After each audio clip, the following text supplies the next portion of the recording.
ఆ యువకుడు బ్యాంకులో ఉద్యోగి. కొత్తగా ఇల్లు కట్టుకున్నాడు. పెళ్లి చేసుకుందాం అనుకున్నాడు. తెలిసిన వాళ్ళ ద్వారా ఓ అమ్మాయి ఇంటికి పెళ్లి చూపులకు వెళ్ళాడు. తొలి చూపులోనే ఫ్లాట్ అయ్యాడు.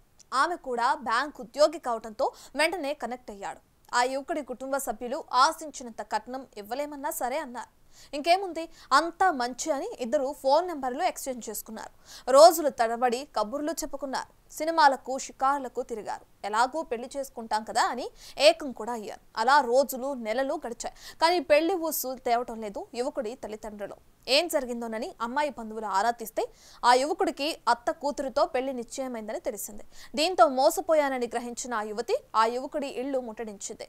పెళ్లి పేరుతో జరిగిన మోసం ఎక్కడ జరిగిందో ఇప్పుడు తెలుసుకుందాం.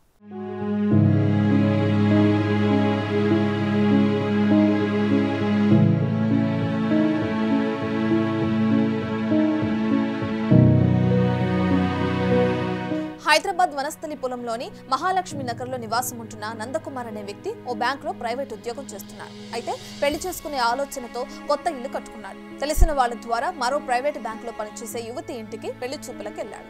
చూడగానే అమ్మాయి నచ్చడంతో ఆమెనే పెళ్లి చేసుకోవాలని ఫిక్స్ అయ్యాడు. కట్నం తక్కువైనా సరే ఆమె కావాలన్నాడు. ఇక దాంతో ఇరు కుటుంబాలు త్వరలోనే నిశ్చితార్థం పెట్టుకుందాం అనుకున్నారు. ఇక ఈలోగా నందకుమార్ తన అక్క సాయంతో అమ్మాయి నెంబర్ సేకరించి ఫోన్ చేశాడు. అలా రోజు ఇద్దరు గంటలు మాట్లాడుకోసాగారు. ఎలాగో పెళ్లి చేసుకోబోతున్నాం కదా అని ఒకటయ్యారు. కానీ రోజులు నెలలు అవుతున్నాయి. నందకుమార్ పెళ్లి ప్రస్తావన తేవటం లేదు. గట్టిగా అడిగితే అమ్మాయి ఫోన్ ఎత్తడం బంద్ చేశాడు. దీంతో విషయం కుటుంబ సభ్యులకు చెప్పింది ఆ యువతి. వారి విషయం ఏంటా అని ఆరా తీస్తే అత్త కూతురుని పెళ్లి చేసుకునేందుకు సిద్ధమయ్యాడని తెలుసుకున్నారు. ₹1 కోటి కట్నం, 2 ఎకరాల భూమి ఇస్తామంటే వెంటనే చేసుకోవాలని చూస్తున్నాడని, అందుకే యువతికి దూరంగా పెట్టాడని గ్రహించారు. మోసపోయానని తెలుసుకున్న ఆ యువతి బంధువుల సాయంతో నందకుమార్ ఇంటిని ముట్టడించింది. గేటు బయట ధర్నా చేసి న్యాయం చేయాలని డిమాండ్ చేసింది. అనంతరం వనస్థలిపురం పోలీస్ స్టేషన్లో ఫిర్యాదు చేసింది. కేసు నమోదు చేసుకున్న పోలీసులు విచారణ చేపట్టారు. చూద్దాం పోలీసులు ఆ యువతికి ఏ మేర న్యాయం చేస్తారు.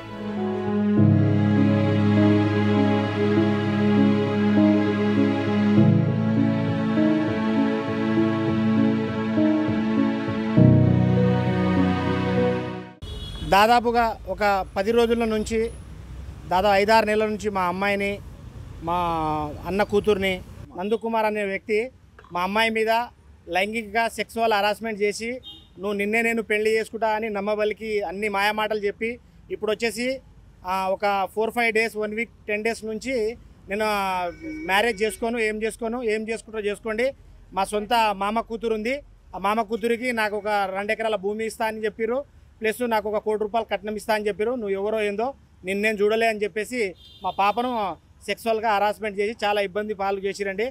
ప్రతి ఒక్కరు అందరూ, ఎందుకంటే మన కన్న తల్లులు పిల్లలున్న ప్రతి ఒక్కరు ఇది ఏంటంటే ఆడవాళ్ళ మీద చాలా అఘాయిత్యాలు జరుగుతున్నాయి. కాబట్టి ఈయన కొడుకులను నమ్మి వచ్చేసి చాలామందికి ఇది ఎఫెక్ట్ అవుతుంది. కాబట్టి దీన్ని అందరూ స్పందించి ఎమ్మడే వానిపైన శిక్ష ఇమీడియట్లీగా వానికి బయటికి రాకుండా మా పాపను మాకు న్యాయం చేస్తారని నేను కోరుకుంటున్నాను. కుటుంబ సభ్యులతో కలిసి పెళ్లి చూపుల కోసం వచ్చి పెళ్లి చేసుకుంటానని నమ్మించి 6 నెలలుగా ఫోన్లో మాట్లాడుతూ శారీరకంగా వాడుకుని చివరకు చేతులెత్తేశాడని వనస్థలిపురం పోలీస్ స్టేషన్ పరిధిలో నందకుమార్ అనే యువకుని ఇంటి ముందు ఆందోళనకు దిగింది బాధిత యువతి. నందకుమార్ SBIలో మార్కెటింగ్ ఎగ్జిక్యూటివ్ గా పనిచేస్తున్నాడు. గత వారం రోజులుగా నందకుమార్ తన ఫోన్ ఎత్తడం లేదని, తన మేనమామ కూతురుని పెళ్లి చేసుకుంటానని, కట్నం ఎక్కువగా వస్తుందని తనకి చెప్పాడని బాధితురాలు తెలిపారు. మా ఇంటికి వచ్చాడు సార్, సంబంధం అని చూసుకున్నాడు. వాళ్ళ అక్క, వాళ్ళ అమ్మ, వాళ్ళ నాన్న, వాళ్ళ అన్న, ఇంకా వాళ్ళ కాలనీ అతను ఒకడు వచ్చారు. 5గురు వచ్చారు. వచ్చి చూసుకున్నారు, వెళ్ళిపోయారు. వాళ్ళ అక్క నా నంబర్ అబ్బాయికి ఇచ్చింది, అబ్బాయి నంబర్ నాకు ఇచ్చింది. ఇద్దరికి నంబర్ షేర్ చేసింది. తర్వాత మాట్లాడుకున్నాం చాలా డేస్, ఒక 5-6 మంత్స్ మాట్లాడుకున్నాం. తర్వాత మళ్ళీ వాళ్ళ మేనత్త కూతురు ఎక్కువ కట్నం ఇస్తుంది అనేసి నన్ను వద్దని ఇంకా వారం రోజుల నుంచి నా ఫోన్ లిఫ్ట్ చేయట్లేదు.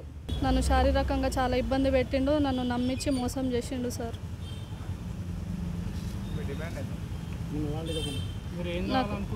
నాకు న్యాయం కావాలి సార్, అంతే. నేను అతన్ని పెళ్లి చేసుకోవాలనుకుంటున్నాను అంతే సార్.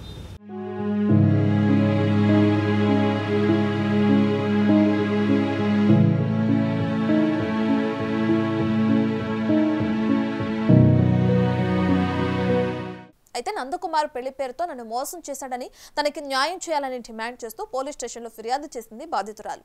కేసు నమోదు చేసుకున్న పోలీసులు దర్యాప్తు చేస్తున్నారు. For more videos like this, subscribe Big TV channel.